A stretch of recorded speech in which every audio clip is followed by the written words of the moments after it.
आप सभी का वेलकम, स्वागत है आप सभी का प्यारे दोस्तों। आज मैं आपसे बात करूंगा एंगल बाइसेक्टर के बारे में। आप सीखोगे स्टोरी एंगल बाइसेक्टर की, कोण समद्विभाजक की। हिंदी में कोण समद्विभाजक कहते हैं।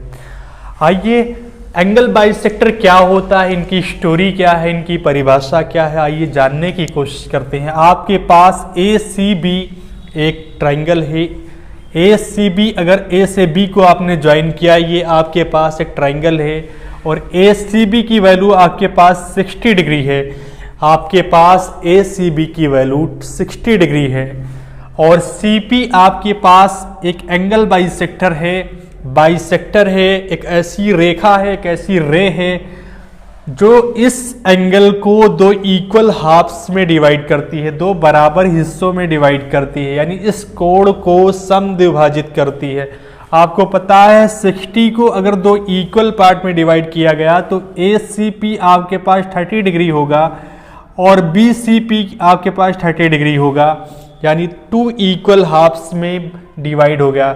तो बाइसेक्टर क्या हुआ आपके पास, सीपी हुआ, सीपी बाइसेक्टर हुआ। Bisector is the ray which divides the given angle into two equal halves, that is called angle bisector. आपको पता है अगर ये एंगल बाइसेक्टर है तो ए सी पी और बी सी पी आपस में इक्वल होगा, आपस में बराबर होगा।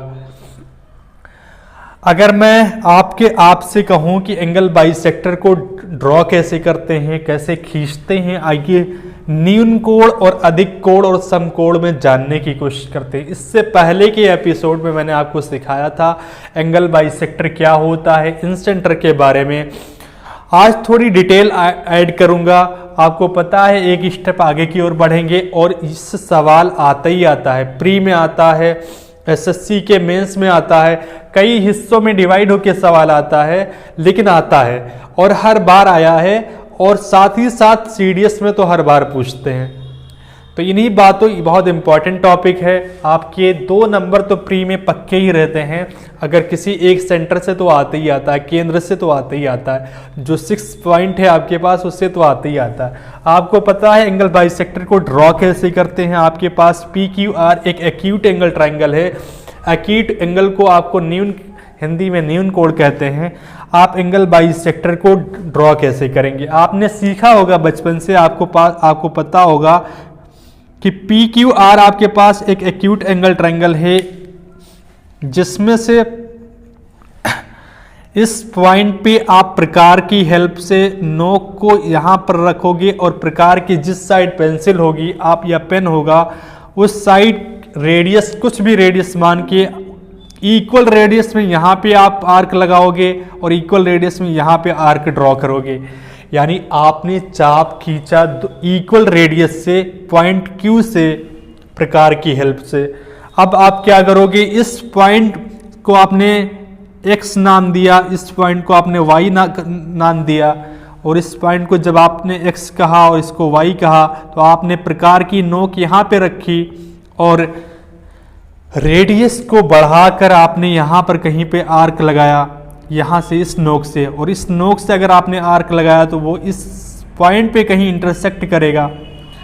अब आप देखिए आप एंगल बाइसेक्टर कैसे ड्रॉ करते हो। आप क्यू पॉइंट से, और इस पॉइंट को आपने नाम दे दिया ए, तो आपने देखा इस पॉइंट को आपने क्यू से ए को मिला दिया, ये आपके पास एंगल बाइसेक्टर हो गया जो इसको दो इक्वल हाफ्स में डिवाइड कर रहा है, यानी इसकी वैल्यू और इसकी वैल्यू आपस में इक्वल है। इतनी बात आप लोग गेन कर पा रहे हो। और आपसे बात करूं अगर न्यून कोण में, तो आपको पता है अगर एंगल बाइसेक्टर आप ड्रॉ कर रहे हो, ये आपके पास न्यून कोण है, यहां से अगर एंगल बाइसेक्टर ड्रॉ कर रहे हो तो ये क्या करता है, दो इक्वल हाफ्स में डिवाइड करता है, यानी ये एंगल आपस में इक्वल है। अगर डिवाइड करता है, इसका ये मायने बिल्कुल नहीं है, मैंने आपको मीडियन और सेंट्रॉइड पढ़ा है, इसका ये मायने बिल्कुल नहीं है कि ये मिड पॉइंट पे आके ज्वाइन करेगा, क्योंकि मीडियन होता है जो आके मिड पॉइंट को ज्वाइन करता है, मिड पॉइंट से इंटरसेक्ट करता है, यानी सामने वाली साइड के मिड पॉइंट को मिलाता है। तो यहाँ पर इसका ये कतई मायने नहीं है, ये अगर AD आपके पास एंगल बाइसेक्टर है तो ये एक मीडियन नहीं है, यानी या ये मिड पॉइंट को ज्वाइन नहीं करेगा और ना ही ये एक परपेंडिकुलर बाइसेक्टर होगा, यानी यहाँ पे एक परपेंडिकुलर भी ड्रॉ नहीं होगा। तो आप लोग इतनी छोटी सी बात याद रखोगे कि अगर कोण समद्विभाजक खींचते हो तो वो ना तो वो मिड पॉइंट को ज्वाइन करती है और ना ही परपेंडिकुलर होती है। इतनी बात आप लोग को समझ पा रहे होगे। अगर आप एक ऑब्ट्यूस एंगल ट्रायंगल में आप ड्रॉ करने की कोशिश करो एंगल बाइसेक्टर, तो आपको पता है कैसे ड्रॉ करते हो। सेम तरीका जैसे आपने यहाँ पे किया वही आप यहाँ पे अप्लाई करोगे। और मैं आपसे अगर तीनों कोण की बात करूँ, एक न्यून कोण यानी एक्यूट एंगल और राइट एंगल और ऑब्ट्यूस एंगल यानी अधिक कोण की बात कर रहा हूं, तो आपको पता है कि तीनों में अगर तीनों कोण के समद्विभाजक को आप ड्रॉ करोगे, यानी यहां से अधिक कोण में अगर आप समद्विभाजक ड्रॉ करोगे यानी एंगल बाइसेक्टर खींचोगे, तो ये कहां पर एग्जिस्ट करेगा। मैंने आपको सिखाया है इससे पहले के एपिसोड में कि ये तीनों कहीं ना कहीं आपस में ट्रायंगल के इनसाइड ही एग्जिस्ट करेंगे, ट्रायंगल के अंदर ही पाए ये एग्जिस्ट करेंगे और न्यून कोण में भी ट्रायंगल के अंदर ही एग्जिस्ट करेंगे।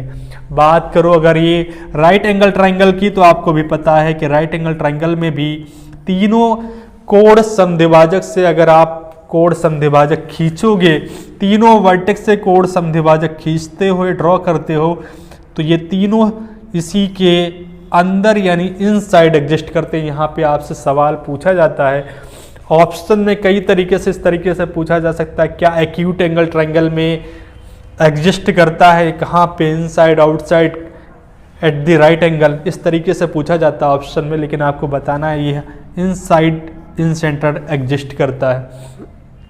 इतनी बात आप लोग गेन कर पा रहे हो।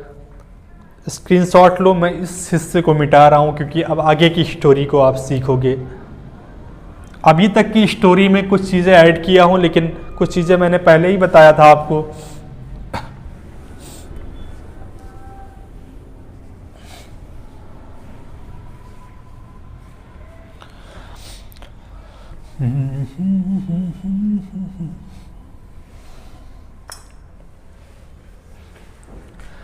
प्यारे दोस्तों, आपके पास आपने देखा एक ABC एक एक्यूट एंगल ट्रायंगल है, आपके पास एक ट्रायंगल है और A के सामने की साइड को स्मॉल a, B के सामने की साइड को स्मॉल b, C के सामने की साइड को स्मॉल c से रिप्रेजेंट करते हो। इसका कोई लॉजिक नहीं है, जिन्होंने इसको बनाया है उन्होंने अपने तरीके से इसको रिप्रेजेंट किया है। तो प्यारे दोस्तों, बात कर रहा हूँ, आप देखिए मैंने आपको बताया था कि इन सेंटर एक ऐसा पॉइंट होता है जहां पर तीनों एंगल बाइसेक्टर आपस में इंटरसेक्ट करते हैं। आपने देखा ये तीनों एंगल बाइसेक्टर ड्रॉ किया गया है, ये एंगल इस एंगल के इक्वल, ये एंगल इस एंगल के इक्वल और ये एंगल इस एंगल के इक्वल है आपस में। अगर ये एंगल बाइसेक्टर ड्रॉ किया गया है तो आपको पता है कि तीनों जहां पर इंटरसेक्ट करते हैं उसे इन सेंटर, ये बात मैंने बताई है कि ये जो एंगल बाइसेक्टर होता है कोण समद्विभाजक होता है, लेकिन यहाँ से सेंटर से अगर साइड पे आप साइड को ज्वाइन करोगे तो वो एक परपेंडिकुलर होगा। आपने सर्किल में एक थ्योरी पढ़ी होगी, कौन सा, कि अगर सर्किल के सेंटर से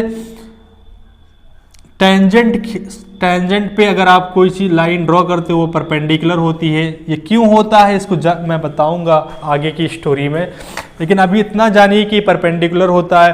तो मैंने आपको बताया था कि इन सेंटर से साइड पे जितनी भी दूरी, साइड से जितनी दूरी होती है, तीनों साइडों से जो दूरी है वो परपेंडिकुलर दूरी होती है, परपेंडिकुलर डिस्टेंस होती है, लंबवत दूरी होती है। और यही एक अकेला ऐसा इन सेंटर है, अकेला ऐसा केंद्र है जिससे भुजाओं से लंबवत दूरी आपस में इक्वल होती है और उन भुजाओं की दूरी को रेडियस मानकर, स्मॉल r यानी इन रेडियस मानकर एक सर्किल ड्रॉ किया, एक वृत्त खींचा आपने, एक सर्किल ड्रॉ किया और सर्किल के सेंटर क्या हो गया, इन सेंटर हो गया, यानी ये एक अंतः वृत्त हो गया, इन सर्किल आपके पास आ गया।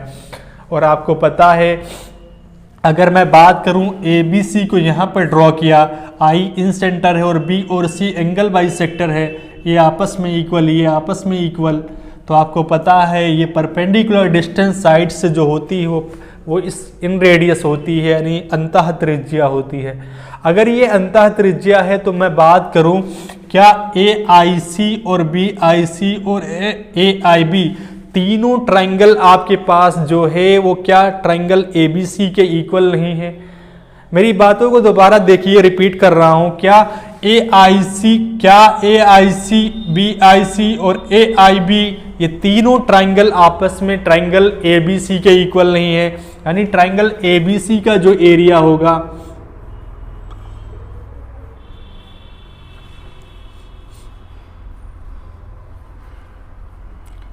ट्रायंगल ABC का जो एरिया होगा वो ट्रायंगल AIB का एरिया प्लस ट्रायंगल BIC का एरिया प्लस ट्रायंगल AIC का एरिया, ये तीनों ट्रायंगल के एरिया जब आपस में योग करोगे तो ट्रायंगल ABC के एरिया के इक्वल आएगा। इतनी बात आप लोग समझ पा रहे हो। और आपको पता है BIC क्या है? BIC एक ट्रायंगल है, ट्रायंगल में आप एरिया कैसे निकालते हो? Half into base into height, half into base into half into आधार इंटू ऊंचाई। ABC के एरिया को आप स्मॉल कैपिटल A से आप रिप्रेजेंट करिए। आपको पता है ट्रायंगल AIB का एरिया आपको फाइंड आउट करना है, और ये साइड से क्या होता है? परपेंडिकुलर डिस्टेंस होती है जिसे स्मॉल r कहते हैं। A के सामने की साइड को स्मॉल a, B के सामने की साइड को स्मॉल b, C के सामने की साइड को स्मॉल c। तो ट्रायंगल BIC में अगर ये फार्मूला आप अप्लाई करोगे, हाफ इंटू आधार इंटू ऊंचाई, तो आपके पास आधार A है और ऊंचाई कितनी है? Small r। AIB की बात कर रहा हूँ तो आधार है C और ऊंचाई है r, प्लस BIC की बात करूं तो हाफ इंटू आधार है आपके पास A और ऊंचाई है r, और हाफ AIC की बात करूं तो आधार है आपके पास B इंटू आपके पास है r। तो आपने यहाँ से देखा r को आप कॉमन लोगे, क्या आएगा आपके पास? A is equal to r, half r को कॉमन ले लो, आपके पास आएगा A plus B plus C। इस इक्वेशन को आप 1 मानिए, क्योंकि यहां से एक और रिजल्ट आपको फाइंड आउट कराना है।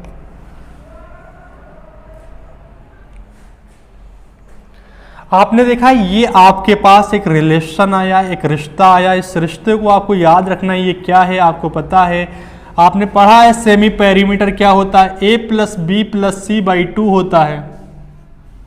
अगर semi perimeter A plus B plus C by 2 होता है तो RS होता है, ये A is equal to RS होगा, जहां पर आपके पास R क्या होता है? इन रेडियस होगा, और S क्या है आपके पास? सेमी पेरीमीटर होगा, जिसकी वैल्यू आपके पास है A plus B plus C upon 2। ये आपके पास एक रिलेशन तैयार हुआ। ये फार्मूला आपको याद रखना है। इस जो चीज़ें मैंने ब्रैकेट एक ड्रॉ किया है इसमें लिखा है, तो अगर उसको आपने स्टार लगा दे रहा हूं, आपको याद रखना है। एक एक पॉइंट में आपको सिखा रहा हूं, उसका तरीका बता रहा हूं, ताकि एक जहां से भी सवाल करे आप आसानी से एग्जाम में कर सको। तो प्यारे दोस्तों, अगले स्टेप की कहानी क्या है, मैंने यहीं से आपको दिखा दे रहा हूं कि ट्रायंगल ABC का एरिया अगर आप फाइंड आउट करना है और रेशियो आपको फाइंड आउट करना है, तो क्या होगा? Triangle AIB is to triangle BIC is to triangle AIC। इन तीनों एरिया का रेशियो जो होगा, क्योंकि आपने देखा हाफ और R की वैल्यू तीनों में कॉमन है, तो आप देखोगे तीनों में अगर हाफ R कैंसिल आउट कर दोगे, आपके पास क्या आएगा? C/A/B। इतनी बात आप लोग गेन कर पा रहे हो, यानी इनके एरिया का रेशियो आपके पास आ गया। ये बातें आपको याद रखनी है, इतना नोट करो। मैं फिर आगे की स्टेप अगली स्टोरी बताने की कोशिश कर रहा हूँ।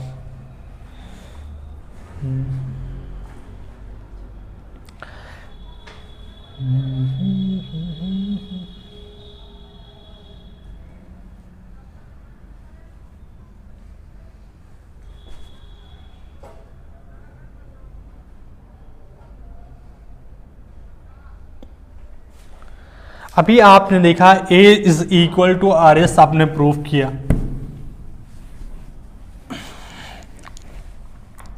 आपने क्या प्रूव किया? आपने प्रूव किया A is equal to R S.